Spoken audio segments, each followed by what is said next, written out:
قوم عاد پر عذاب کی شدت کیا تھی؟ السلام علیکم ناظرین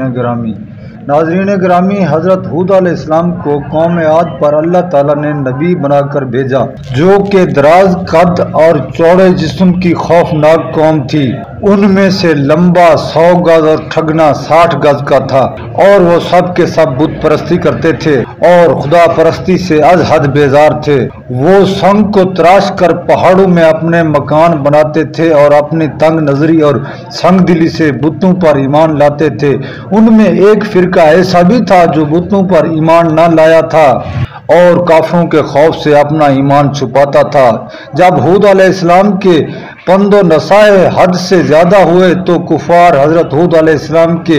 ایذا دینے کے لیے آمادہ ہو گئے۔ ان میں سے جو لوگ ایمان لے چکے تھے، انہوں نے حضرت ہود علیہ السلام کو اس بات کی اطلاع دی، اور ہود علیہ السلام نے جناب باری میں ان کافروں کے لیے بد دعا کی، جس کے نتیجے میں برسات موقوف ہو گئی اور زراعت سوکھ گئی۔ تقریباً 7 برس تک قحط جیسی بلا میں مبتلا رہے اور بھوک پیاس کے مارے زندگی سے بیزار ہو گئے۔ حضرت ہود علیہ السلام نے ان لوگوں کو بہت محبت اور شفقت سے فرمایا کہ تم سب ایمان لے آؤ اور اپنے آپ کو دنیا کی آفت اور قیامت کی آتش سے بچا لو۔ تم پر یہ سب آفتیں تمہارے کفر کی وجہ سے نازل ہو رہی ہیں۔ بت پرستی خدا کے نزدیک سب سے بڑا جرم ہے، اس سے بچو۔ جبکہ وہ لوگ ہمیشہ حضرت ہود علیہ السلام سے بڑی بے ادبی اور گستاخی سے کہتے کہ تمہارے کہنے سے ہم اپنے بتوں کی پوجا چھوڑ دیں اور اپنے دین باطل سے کبھی منہ نہ موڑیں گے۔ ناظرین، اس زمانے کا دستور تھا کہ جب کسی پر کوئی تکلیف یا پریشانی آتی تو وہ حرم شریف لے جاتا، مکہ شریف جا کر التجا کرتا اور جناب الہی میں نہایت عاجزی کرتا، لہذا اس کی دعا قبول ہوتی۔ ان دنوں ایک قوم مکے میں رہتی تھی اور خود کو بہت شریف اور سردار مکہ کہتی تھی۔ جب لوگوں پر مصیبت آئی تو ان میں سے 70 رئیسوں نے مکہ جانے کا ارادہ کیا، اور ساری قوم نے ان کو یہ وصیت کی کہ مکے میں جا کر دعا کرو، استسقا باران رحمت مانگنے کی ہر شخص کی کوشش کرے۔ جب یہ لوگ سفر پورا کر کے مکہ پہنچے اور وہاں معاویہ ابن بکر کے گھر ان سب کے واسطے طعام و شراب کی ضیافتیں تھیں،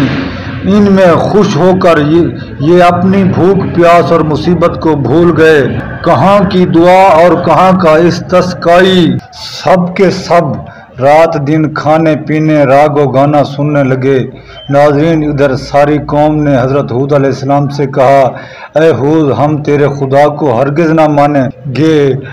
اور اگر تم ہم کو اپنے خدا سے ڈراتا ہے تو کم سے کم ہمیں دکھا کہ وہ کیسا ہے جو ہم پر عذاب لائے گا،